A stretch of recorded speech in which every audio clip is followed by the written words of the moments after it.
Hello and welcome to a new episode of Adobe Creative Cloud TV. My name is Terry White, and in this episode we're going to take a look at the June 2016 update for Adobe Muse CC. Couldn't be more excited about this update because Muse, one of my favorite products, just keeps getting better with every single update. Now, this one's no different, but this one we're going to kind of start off differently. We're going to start off with an update to a different product, an update to a mobile product. And the mobile product in question is Adobe Comp CC. So I'm going to go to my Adobe folder here on my iPad Pro. And on my iPad Pro, I've got all these nice, great, free Adobe companion applications for my desktop apps. Well, one of which is called Adobe Comp. And you might have noticed that there's really no Adobe InDesign mobile app and there's no Muse mobile app. That's because Comp is the layout app for InDesign, for Photoshop, Illustrator, and now Muse CC. So I'm going to go ahead and fire up Comp. I've got a sample design here that I worked on a little bit earlier, but I'm going to close it. I'm going to start from scratch. Yeah, sure, I'll enable notifications. Sure, why not? All right, so let's go ahead and just create a new document. And while I have the option to choose any one of the sizes here, I can choose from device sizes, print sizes, web sizes, social, or my formats. So I didn't really quite see one that fit the need, so I created one here that's 960 pixels by 1500 pixels right here. So we'll just go ahead and open that one. And by the way, to create your own, just click the little plus sign next to the one at the bottom that I created there. And you'll be able to specify your size and your measurement. So now we can measure in pixels in addition to points and inches and anything else you want now. So I've got this nice big document open. And what I'd love to do now is start to mock up what my web page might look like. Maybe I'm sitting with a client, maybe we're in a restaurant, a bar, wherever. And I now have the ability, instead of drawing it on paper, to actually start to sketch it out on my iPad. Now, this uses gestures, just like it always did. So, for example, if I want a nice big placeholder up there, I can draw an X and get a nice big placeholder right there. I can go ahead and move it around. I can size it, get that right in place. And now the next thing I want is three smaller placeholders right below it. So we'll just do those right in quick succession. And it should give me three exact placeholders, nicely spaced evenly apart, selected as a group, and I can go ahead and pick those up and move those in place as well. Now the next thing I might want is a nice big headline under this. So I can just draw a straight line, put a dot on it, and that says, oh, he wants a headline. Let's put a headline there, and of course we can move that around. We can size that and get that right in place. Now I might want some body copy after that. So we'll just do 3 lines, put the dot under it, and of course we can specify the size for this frame. And we can, of course, specify the type size as well, just by dragging a little widget that's connected to that frame. All right, so now that we got everything looking good as far as the layout is concerned, and maybe I want one more line of type down there.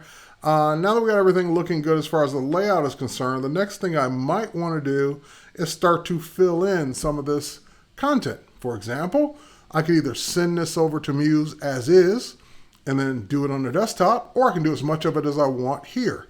So for example, in this top frame, maybe I want to select an image down here at the bottom, and I can get this image from the device, from my Creative Cloud Files folder, from Lightroom, from the Marketplace, from Adobe Stock, or I can use my libraries.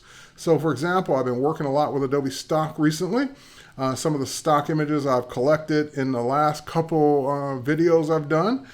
So for example, I can scroll through, hold on for a second, I tapped out of it. I can scroll through these. Look at the ones here, and there's a nice one of a horse here that I found earlier today.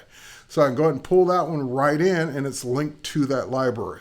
Now, I can either continue to fill out the other placeholders, or I can go straight to the text. So I can say, welcome to Creative Cloud. And of course, you would put whatever text you want in there. All right, so now that we got our Welcome to Creative Cloud in there, we can go ahead and we can say that we want this text to be in a specific font. So instead of using just a sample font that's built into the app, I actually have access to my Typekit fonts, the same ones I've been using and have synced to the desktop.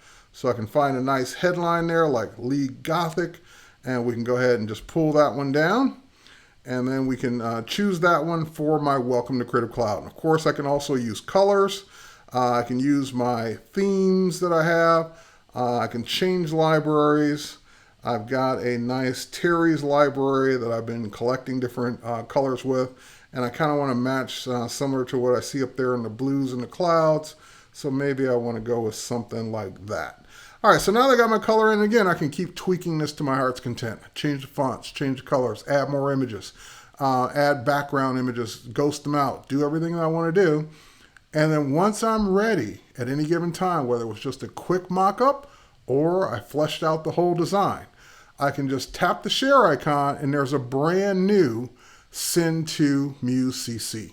So it completes the family of products that you would want to do a layout for on the go, whether you're on your iPad or your iPhone, because yes, Comp works on the iPhone as well. And I can just rough up a comp and send it right to my desk so it's waiting for me when I get back. Now, that's the important point here. We're doing this while we're watching a video, but in theory, I'd be out with just my iPad working on the comp or working on the design, and then I would send it over to my desk, and then it'd be waiting there when I got back to my office. So let's go ahead and do that. Now it's going to take a few seconds to render this out as a Muse file or a Muse document that can be opened. And then once it's rendered out and uploaded, I will then get a sent icon here in just a moment, just like that one. And it's basically now sent it, and boom, it opened it right there in Adobe Muse just while we were watching. So for example, I can go to this this new site called New Project, and I can double click on it, and then I can begin laying this out even further. So I can put in my responsive breakpoints. I still have my placeholders here. I can continue to add content to them. All my colors came over. Even my League Gothic font came over as a Typekit font right here in Muse. I could go in and change the text, add hyperlinks, and finish building my site based on what I started on my iPad in Adobe Comp CC. So that's one of the big new things, is the ability to work on mobile first and then send it over to your desktop to continue the process in the full application for the web or for print or for whatever you want. So for example, I could just as easily send that over to InDesign and make this into a brochure or flyer. I can send it over to Photoshop or Illustrator as well. So I can open this up now from Comp CC in any of my desktop applications where I want to complete the design. All right, now that we're here, we'll close that home page. We'll switch projects. I'm going to switch over to this project. And in this project, I've got a web page that's kind of already built. And in this case, I've got a master page for it, and I've got the actual page. So when I bring up the actual page, we can scroll down and we can see that it's a long page for a fictitious company called Pigeon for a fictitious bike here, or I should say scooter. So now that we got the scooter in place, everything's here, I want to talk about a new addition to Muse that actually brings back a feature that people have been asking for since day one. Now, we spent a lot of time in Muse working with scroll effects. Many of my videos in the past couple of years have been how to use scroll effects in Muse. Well, when people also wanted responsive design, the Muse team spent a good portion of their time making sure that they could release a responsive design Muse version, and we got that earlier this year. The problem is they couldn't do responsive and scroll effects at the same time. It was just too much work for too small of a team to get it all done in a timely manner. So responsive was the top request. We got it. And of course, then people start saying, well, wait a minute, what about my scroll effects? And what that means is, for example, for those of you who are new, if I select this, this object here, this rectangle, and I go to scroll effects, I'm going to get a message saying Now it's a new message. Before it would just say you couldn't use scroll effects with a responsive design. But now I get a message saying to enable scroll effects, your breakpoint must be fixed with. So that means that now I can do responsive design with fixed breakpoints whenever I want to use scroll effects. What does that mean? All right, so let's preview this page in the browser. I'll give you a better idea of what this means. It'll generate the HTML for it, and then open it up in my default browser. Now that I've got this page open, this is a responsive design that continues to respond every pixel for the amount of space that I pull in. And so at some point it'll drop down to a mobile menu. At some point it'll drop down to probably a single column of text, and it just keeps going. So that's a fully responsive design. However, at those breakpoints where it swapped out the mobile menu, I think that's right about here, or maybe it's even here. Yeah, here where it swapped out the mobile menu.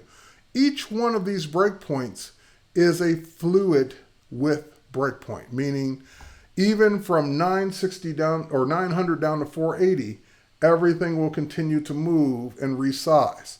What you can also do, and you have been able to do this in Muse since day one of responsive design, I believe, and that is the ability to create what's called a fixed breakpoint. So you can mix and match. You can have fixed breakpoints and fluid width breakpoints throughout the entire design. Some can be fixed, some can be fluid. You can alternate them, whatever you need to do. So let's go back to the site. Let's go to the web page or the master page itself. And what I want to do is I want to create a new breakpoint that's wider than 1200. I want to do 1250. So we'll add a breakpoint, and we'll just say that this breakpoint is going to be 1250. And instead of it being a fluid width breakpoint, we're going to make it a fixed width breakpoint, meaning that it will not change as the browser gets smaller until it hits the next breakpoint. Then it'll change. So that means that it's still responsive, it's just fixed. All right, so let's go ahead and click OK. That'll give us our additional breakpoint. And now because this new 1250 breakpoint is fixed, that means that I can select all of this content, everything up here, including the rectangle that contains it, and I can now go to my scroll effects, and I get scroll effects. I get the option to do scroll effects because this particular breakpoint is fixed. So I could say, for example, I want to do a motion effect, and basically what I want to do is just simply lock all of these items at the top of the page so all the content scrolls right under. So we'll just go ahead and just set these all to 0, which means at the top of the page, don't do anything. Just 0, 0, 0. No initial motion, no final motion, and start at the beginning of the page at the top. All right, so now that that's done, I need to do that. I need to do something also on, oops, wrong page, on the actual content page itself. I need to add that breakpoint as well. So I'm going to go ahead and just click to where that breakpoint on the master is. It gives me a little indicator there. We'll go ahead and add it here as well. And we'll right click on that just to make sure, yep, it's fluid. We don't want it to be fluid. And now we have should be a fixed width breakpoint at 1250. Great. All right, so now that we have that in place, here I'll preview this page just the way we have it now. And that way you can kind of see the way it works even before we do anything else. So a preview page in browser. It'll generate the HTML, open it up in my default browser.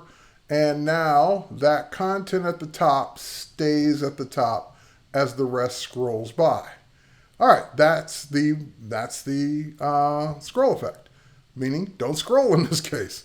Now, as soon as the width of the browser gets below 1200, here, I think that's probably, nope, yeah, 1200. See, the whole thing moves. So in other words, everything's moving now, including the menu bar, but out here, at this breakpoint, everything doesn't move. So that's what we mean by fixed width breakpoints with scroll effects versus fluid breakpoints without scroll effects. All right, so now let's go back and do one more. Let's select this, this rectangle containing the actual pit. Actually, we'll do two more. This rectangle containing the pigeon itself, we're at the 1250 breakpoint. That means we can go to the fill, which, for a second, let's make sure we got the right one here. Yes, okay, we'll go to the fill, and that is filled with an image called heroabout.ping, and we even have scroll effects on the actual content here. So for example, I can go in and I can say, I want a motion effect that's a little bit slower than real time. So we'll do dot 8, dot 0, or 0, and the final motion is also dot 8. So just keep it moving at an eighth or 80% of the scroll speed. So that means it'll move just a little slower than the rest of the content. All right, so now that I got that in place, let's try that one more time. And it will only do it on that one breakpoint. So let's preview page in browser.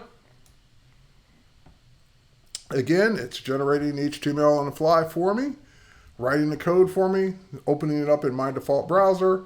And what I want you to watch is look at the text and versus look at the scooter. The scooter scrolls a little slower than the text. The text is moving at 100%, and the scooter's moving at only 80% within that frame. So that's a scroll effect using a fill in a frame of an image. Now, one more. So I've got some images here, and these images are all grouped together. I'm just going to go ahead and ungroup them for the purpose of this. Now that they're ungrouped, I can apply scroll effects to them. I can apply motion so they move, or I can apply something like opacity. So I can say, give me some opacity between these things. I'm going to say that they start out at 100%, and then they drop down to 85, or you know what, let's make it so it's really, really obvious. Let's make it 50% and 50%. So at 0 here, actually, no, take that back. Yeah, at 0, yeah, take that back. We want 0, start out at 100, and let's say that we want to then go maybe 200 pixels here. So 0 starts out at 100%, and then when it gets down to 200 pixels, which it just showed me right here, it drops down to 50%, and it stays 50% throughout. So let's see if I did that right. Sometimes it takes me a minute to wrap my head around these settings for the scroll effects. Now, that means they're also all going to happen at the same time, which we can stagger them once we get it working right. All right, so there we go. Yep, I did it wrong. Okay, so let's go ahead and pull this down, because what happens is they're now at the top of the page, and that means they've already started the process of dropping down to 50%. So let's bring this down a bit. Let's say this is going to be 100. There we go. Now we can bring this down, and we can say that I want it to start fading right about here. Let's bring this down. Bring that one up. I love the fact that I don't have to use math to do it. I can just go ahead and manually do it as well. I'm going to stagger them a bit. And let's pull this one down. There we go. And actually I want to pull this down a bit more. Okay, so now let's try it. So we'll preview page in browser again.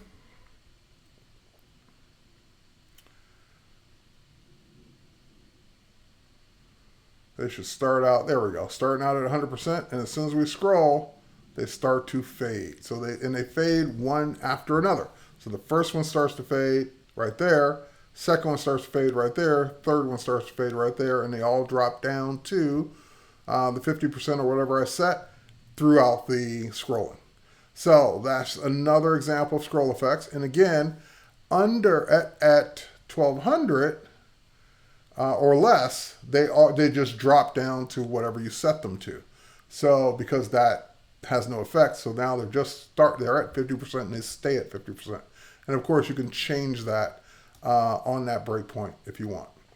But that's scroll effects now available again Even if you do a responsive design, as long as the breakpoint you want the scroll effects on are fixed. So you can make them all fixed. You can make them all fluid and no scroll effects, or you can say this one needs to have a scroll effect, this one doesn't, this one does, this one doesn't. Just by right-clicking and turning on or off fluid width for the breakpoint. All right, so that's just a quick peek at some of the new things in Adobe Muse CC. Muse just keeps getting better and better and better, and I think you'll love it once you start playing around with it even more, and now you can go back to using scroll effects and play around with it even more. So with that said, take care. Thanks for watching, and we'll catch you on the next one.